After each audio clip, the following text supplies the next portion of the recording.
Hello, I'm Bood and welcome to the channel. As always, thanks for joining me. Make sure you do all the good stuff to help me out. I know you want to. It's the weekend. You're in a good mood. Go on. Why not? Hit that thumbs up. Get involved in the comments. Subscribe if you're new and hit that bell and you will never miss anything I do. But most of all, thank you for your view. It is the weekend. I'm in a good mood. Why not? I've got it off. I'm bringing 2 videos out this weekend, hopefully. This one, the race to the Champions League with 4 non-league teams. And then another one tomorrow where I've put 2 teams in the Premier League. Something I want to do with other teams, but I'll talk more about that video in that video tomorrow. I've also currently got a Let's Play with Birmingham City that I'm going to get stuck into over the weekend. And hopefully episode 3 of Peaky Booders with the Blues will be out on Monday maybe. Might be 3 days of videos if everything goes to plan. Bit of food overload, but you know. Anyway, race to the Champions League. If you've never seen one of these before, I've made them in the past. I quite enjoy them. They're quite easy. I basically give £1 billion to different non-league teams and then I just holiday it until someone hopefully wins the Champions League. That is the aim of the game in this video. So let's get into it. So I selected 4 teams from the Vanarama National. You can see right there already they are the 4 favourites to go up. Some maybe have an advantage over others, but they've all got the same money and I've tried my best to have a good spread throughout England from top to bottom. Now we're going to look at each team and I'll just explain what I've done. We're going to start with Hartlepool United at the top of the UK. They don't currently have a manager on this database, but what I have done is basically given everybody the same money financially, the same money, so that is the level playing field. Next up is Oldham, near-ish to where I live, a bit lower down in the UK. Again, it's the same money for everybody. I try to put ticket prices the same. Obviously, teams will have a bit of an advantage when it comes to stadium, maybe fan bases. Will they take advantage of that? Further down in England, to the Midlands, we've got Solly, Hull, Moors. And again, you can see average ticket price is a tenner, season ticket price is 250 quid. But there is a big difference with some of these teams. A team like Oldham really is a league club, a founding member of the Premier League, so they could have a good advantage. Will they be the winners of the race? Last but not least, right at the very bottom, we've got Yeovil Town, who again, same ticket prices. Now, like I said, I've not changed things. They've all got a high reputation, obviously attract players hopefully quickly. They've all got the exact same money, the exact same sponsorship deals and the same ticket prices, as we know. And one other change I did do is the facilities, not the stadiums or the fans or anything like that. That stays the same. They've got to grow these clubs themselves. Just the training facilities. They were all a bit hit and miss. Some had like a 10 or 11 on a certain one. Another one might not, but it might have a 10 or 11 on another one. So just set everybody's to about 11, exactly the same. So that's it. Lots of money, same ticket prices, same training facilities. The rest, you never know with stuff like this. It is just a bit of fun. And I would love to know if you can be bothered right now in the comments, who do you think is going to win? Just looking at their teams to start with. Now it is sort of an updated database. It's the one I'm using for Birmingham, where all the teams have at least been put in the right divisions for the next season that's coming up in real life, and a few of the cup winners as well. But when it comes to point deductions, I couldn't do anything about that. So obviously Southend are starting with a 10-point deduction.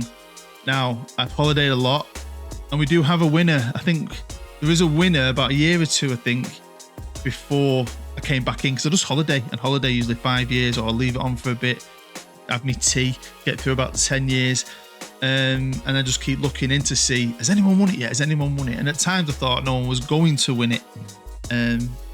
But we do have a winner. Before we find out who does win, we're going to jump in 10 years into the future. Obviously with my team, Manchester United, just on the main page. I think they're actually champions of the Premier League.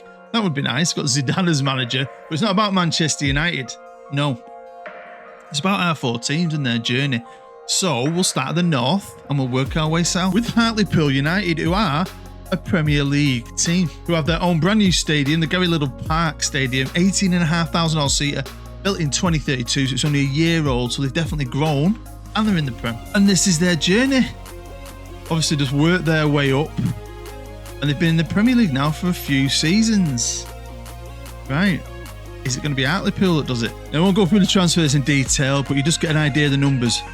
Spend quite a lot that first year, and look at that. Start to spend, because when you do something like this, I usually give them about £1 billion to start off with. Then you need to give them commercial income. So each club will get a guaranteed, I think it's 300 million every season. That money's just coming in to grow, to win that race. They haven't won anything along the way. We'll check all that later. They've not picked up any domestic top level trophies. Next up is Oldham, and they too find themselves in the Premier League and the Split Boundary Park. Although they're due to move into the imaginatively named Oldham Stadium. Again, I always say this when I do stuff like this. Even in game, if you've been playing a save for 20 years and you get a new stadium and it's got a boring name, you can change it. You look on my channel, searching YouTube, Bood FM, how to change your stadium name. A video will come up. It's a few years old, but the same principles apply. It still works. You can call it whatever you want, even during a game. I could go into it now, do it, and change that if I wanted to. I won't. But at least they're growing as a club. Now, they too have had a great rise. Just boom, boom, boom. You're gone in when you got the money. They got Thomas Frank as their manager, but they've been doing a little bit better than Hartlepool, haven't they? Look at that. It's a steady rise for Oldham. Finished 4th, and they haven't been in the Champions League. Could Oldham be the team? Now, they've obviously won trophies on the rise, but still not won a major. No one's won a major so far. And again, we'll just go through this. Look, they spent money quick and big. Wow, 338 million. Kept it steady recently. It's working for Oldham. Next, down to the Midlands. Team number 3, Solihull Moors, are also in the Premier League, playing at Damson Park. Due to move into the new 19,500 capacity Solihull Moors Stadium. It's so boring the game does that. I think it should always pick a legend or something. Just give the stadium some character. Just boring names. That's why that video, if it happens to you and you save, check that video out. You can have some fun. Name it after yourself if you're a legendary manager. Once they got going, it looks like they actually got in the Premier League, got relegated, and then have been in the Championship, but have just got promoted this year by the playoffs with Charlie Adam as the manager. And they've won nothing. They didn't win any titles on their rise. There was probably second places and so on. We'll have a look at who got out that league first in a minute. Let's see what Solihull Moors spent. Just quickly, obviously, blasting my way through it. Wow. Couple of years of big spending, quieting it down a little bit recently. So we're going to go all the way to the bottom, and at the minute they are the bottom team, Yeovil, in the Championship. Still playing at their stadium, don't look like they're getting a new one. Maybe that's because, well, have they ever been in the Premier League? Yes, they have, to be fair. Straight up, once they got going, had a couple of seasons, a bit upsy downsy, then they got relegated, then they finished 4th. I'm guessing it was a playoff disaster. What kind of money have they spent? Big money. Big money. Wow. I will add it all up in the end and we'll see who spent the most. It's even money by success. So there you go. Oldham and Solihull Moors got the ball rolling first by Oldham winning the league and Solihull Moors winning the playoffs. I mean, you could look at Oldham bigger than the other 3 really. Probably had a bit of an advantage. But did they have a better place to start with? Or it was the stadium, the fan base that helped with that. But they got the ball rolling quickly. And of course, the other 2 got promoted the year later. Look at that. Hartlepool. What a season. Wow. And so they were a year behind. But yeah, they've all ended up in the Premier League at some point. And to be fair to Yeovil, they've won titles along the way, haven't they? Which is pretty good. Picked up some top trophies. Still no one in the 10 years, as good as they've done getting to the Premier League, has won anything major. Will that change? Well, let's jump forward to my last save point. Now it's 2040 and we do have a winner. But what I'm going to do is I'm going to start with the team that's predicted to finish the lowest out of all 4. And that is Solihull Moors, who now find themselves in the Championship. So they've been a bit of a yo-yo team, especially over the last 10 years, where they've got into the Prem, down for a few years, got back in, straight down, back in, stayed, but it was just a slow decline. And now they're just dropping off a cliff. Never managed to win a major trophy either. Next up, it's Hartlepool United, who are also in the Championship, but predicted to finish higher. How they ended up here? Well, again, over the last 10 years, they stayed in the Premier League for quite a while, got relegated, dipped, managed to fight back by winning the Championship. Had a great first season, midish table, and then got relegated, and that's where they are now, the Championship. And over the last 2 years, have also failed to win anything major. And aren't really the favourites to go straight back up, even though Hartlepool have just been relegated. So those 2 kind of dropped off a cliff. So they're out of the race. So who's going to be the winner? It's one of the two remaining teams. Is it going to be Oldham Athletic, who are still in the Prem, or Yeovil, who are still in the Prem? Now, that's what I like about stuff like this, because obviously they all went off on the race, and Yeovil were lacking, really. They've had kind of a comeback, because if we look at the odds for this very last season in 2040, at this moment in time, at the end, Oldham are top 6 team, Yeovil top 8 team. Mad, isn't it? I didn't think Yeovil would do it, especially when I jumped in after 10 years. I thought, yeah, Yeovil will be last. But fair play, they've had a comeback. And over the last 10 years, once they got back into the Premier League, they've stayed there. They had a little dip. They've had a good rise. I mean, they finished 5th. Last year, finished 7th. Is it Yeovil? Oldham, founding father of the Premier League. Once they got in there, they've never left. And they've done pretty well, to be fair. A 4th place finish there. That was the worst, or one of the worst, at 14. But, you know, they've done really, really well. And they're in the Champions League. So does that mean they at least won a Europa League? Which team's done the big one, though? One of them has. Well, it's not Yeovil, but what a comeback. First 10 years, they were behind. Over the last 10 years, Yeovil have turned into a force, winning an FA Cup, a Europa League, and a Super Cup. So, of course, they haven't won the ultimate race. But bloody hell, that was a shocker, that, for me. No, it was, in fact, Oldham, who have won a Europa League, and a Conference League, a Super Cup, Carabao Cup, and, of course, the Champions League. So, no, it's a race to the Champions League. But because they've won all 3, which I was amazed by, I just want to see how. So they won the Conference League in 2035, beating Club Athletic over Bilbao, that'll be. And around 3 years later, they won the Europa League in 2038 against Sporting Lisbon.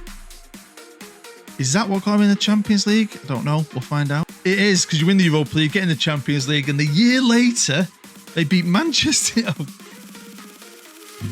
You're shit. Man United, who had lost the final a couple of years earlier, lost quite a few there, haven't they? Man United. And City won it the year after, but who cares? So Oldham actually won it a year ago. 2 years ago. Brilliant. All 3. Didn't expect that. So how much did it cost to win this race for all these teams to compete? Well, it's been 17 years, and Solihull Moors are the team I've put in last. They spent just short of 1.1 billion to end up in the Championship with no major trophies. Hartlepool, who finished 3rd, and of course, no major trophies, are in the Championship, only spent 880 only. Still a lot of money over the 17-year period. Maybe if they'd spent a little bit more, they'd have been fine. Maybe they didn't have it. But it's a big difference between them and Solihull Moors. Yeovil, the comeback kids, as I want to call them, because of how, you know, this obviously did well getting to the Premier League, but they were the one behind, weren't they? Them in the Championship after 10 years. Spent, and this is probably why they've done well, you've got to spend that money. It's all about money, modern day football. 1.7 billion over 17 years. Is modern day football all about money? Is it the team who's going to spend the most wins the most? And we know Oldham, the treble when it comes to the European trophies. Well, possibly, because Oldham spent 1.9 billion. Spent the most, won the race. So who won them trophies? Because there's some names on their manager list, including Pep Guardiola. Pep only lasted a year and got sacked. Pep got sacked after a year.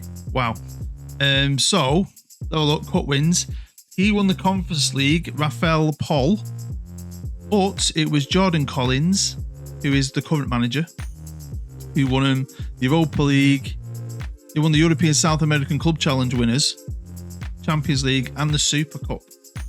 Fair play to you, Jordan Collins. And because they did so well, I just thought we'd have a quick look at Yeovil, because they won some trophies. They had Eric Ten Hag. 2 years he left. Or did he win? Sky Bet League 2. He went all the way down there, did he? Wow, Eddie Howe, Ruud van Nistelrooy. But who won him? Who won the big ones? So we've got Sam Morris. He won the Championship. And then it's Steve Cook. He's been the baller. 5 years and 6 years in charge. And he's the one that's took them on to this new level. And they've also won the Club Challenge Cup, Super Cup, Europa League, and an FA Cup. So fair play to Yeovil, man. I did not have them coming second. So there we go. That is the end of the race to the Champions League. Oldham Athletic are the winners. As always, thanks for joining me. Make sure you do the good stuff. Hit the thumbs up, get involved in the comments, subscribe if you're new, hit that bell. You never miss anything I do. They are just a bit of fun, these. Easy to put together. I just like seeing what happens because you never know with this game. It is a bit of fun. Playing with the editor sometimes at this time of year. Like with my next video that should be out tomorrow where I put 2 teams in the Premier League. I find it very interesting. And I want to do another one of them. So hopefully you'll watch that because I'm going to give you the chance to help me pick some teams for a future video. And keep your eyes out because episode 3 of Peaky Booders with Birmingham City should be out. Fingers crossed on Monday at the latest, Tuesday if you're watching this recently when it comes out. But as always, thanks for joining me. Your view is the most important thing. I hope a little bit of escapism there, watching something completely random. Have a go yourself. Sometimes it's fun. Even if you haven't got a YouTube channel, just piss about with the editor. I have a laugh with it. Hopefully you do too. And I'm hoping you're having a great weekend. I hope you're happy. Hope you're safe. I'm Bood. Bye-bye.